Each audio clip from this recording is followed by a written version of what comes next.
Bienvenue à tous dans cette première vidéo de ma chaîne qui s'appelle donc Fish and Dive. Et pour cette journée mondiale des océans, j'ai décidé de vous amener avec moi toute la journée sur un thème très important, la Méditerranée, du littoral aux abysses. Et cette chaîne, qu'est-ce qu'elle va parler? Elle va parler d'écologie marine, elle va parler de biologie marine. Ça fait du coup quoi de mieux d'aller rencontrer les acteurs. Ça permettra de démarrer la chaîne sur de bons rails. Donc là on va à l'espace Miramar, on est à Cannes. Pendant toute cette journée, il va y avoir des conférences, il va y avoir une restitution d'une expédition scientifique qui a été faite grâce à Ramoge, qui est une coopération entre l'Italie, Monaco et la France. On va pouvoir voir ce qu'ils ont découvert en Méditerranée.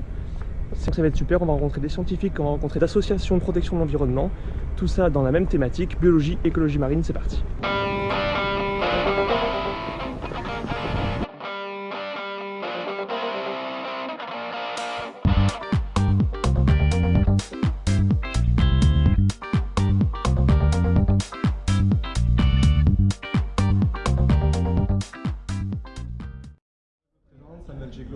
Je suis président de l'association Nature Dive. Nature Dive, c'est une association de plongeurs qui a pour but de faire des sciences participatives.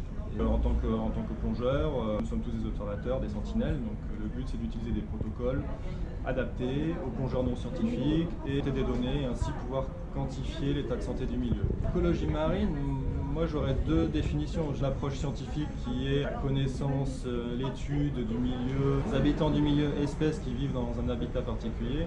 Notre approche qui colle un petit peu avec l'association, c'est le côté protection, préservation, mettre en place des mesures pour pouvoir préserver ce milieu sur le long terme.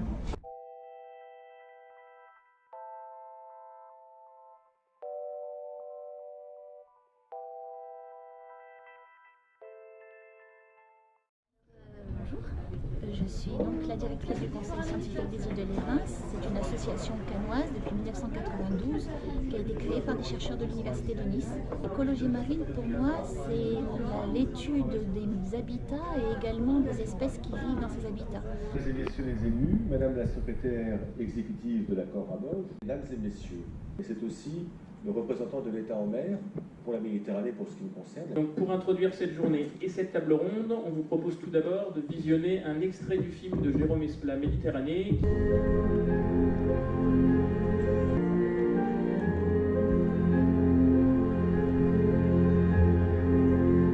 Un trésor caché, je suis la Méditerranée.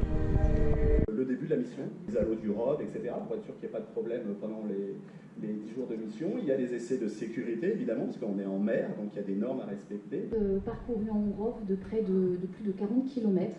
La journée, on prépare la plongée, on prépare aussi les binômes. Une fois qu'on est arrivé sur le site qu'on doit explorer, évidemment, on descend le sous-marin. Donc tout ça, bon, là c'est assez en accéléré, évidemment, mais ça prend quand même un certain temps. Évidemment, il y a eu des périodes de récupération, de prélèvement, donc tout ça sur le bateau, des observations un peu atypiques. Donc ça c'était les carottages, car on a prélevé des éléments de sédiments. Durant l'expédition menée sur l'Atalante, les scientifiques ont fait des carottages des fonds sédimenteux des abysses pour aller chercher des coquilles de mollusques, de ptéropodes. Ce sont des petits mollusques qui vivent au niveau pélagique, c'est-à-dire dans la pleine eau, et quand ils meurent, ils sédimentent, la coquille tombe au fond des océans. Et cette coquille, cet amoncellement de coquilles, permet de piéger le CO2 concentré dans l'eau. Et avec l'acidification des océans, les mollusques ne peuvent plus faire leurs coquilles. Et donc du coup, il n'y a plus assez de pompes biologiques au fond des océans pour capter le CO2 concentré dans l'eau. Et ça accélère encore le dérèglement climatique. Elles ont été récoltées et elles ressemblent à ça.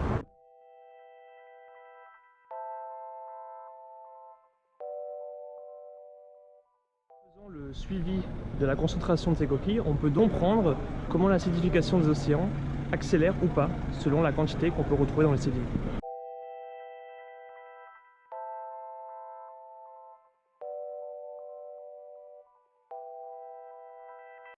Je m'appelle Frédéric Poineau, je suis directeur du CPIE des îles de l'Érins, Pays d'Azur, à Cannes, et j'ai participé à l'expédition Ramoge Exploration 2018 à bord de l'Atalante. Le navire était équipé de deux instruments majeurs. Le premier, c'était un sondeur multifaisceau qui permet de construire une bathymétrie précise. Et le deuxième instrument majeur, c'est ce robot qui permet de plonger potentiellement jusqu'à des profondeurs de 6000 mètres. L'expédition, on est allé seulement sur des profondeurs de 2200 mètres à peu près maximum. On est allé sur le canal de Cannes, sur le canal de Monaco, et sur les hauts fonds italiens de Ulysse, Janua et Spinola-Spur. Et en dernier jour, on est revenu sur le haut fond du Méjean.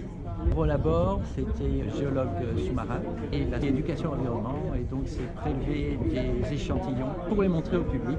Qu'est-ce que tu as remonté des profondeurs? Un échantillon rocheux, c'est un morceau de lave qui est concrétionné par des vers. En milieu marin, tout ce qui est roche, un certain millier d'années, s'oxyde comme ça avec cette couleur très sombre. Carotte. Donc voilà, si un morceau de carotte fait une vase compacte, ce petit morceau là, c'est à peu près 10 000 ans de sédimentation.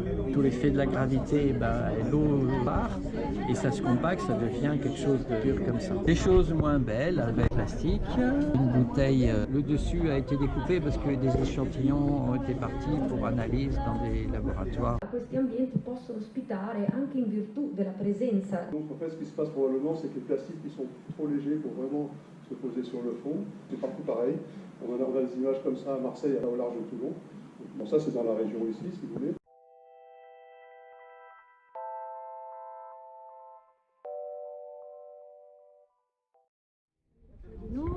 Je suis chef de projet au CPIE des îles de l'Ain, CPI d'Azur, Centre permanent d'initiative pour l'environnement, qui est une association labellisée CPIE depuis une trentaine d'années. L'œuvre principale du CPIE, c'est l'éducation à l'environnement.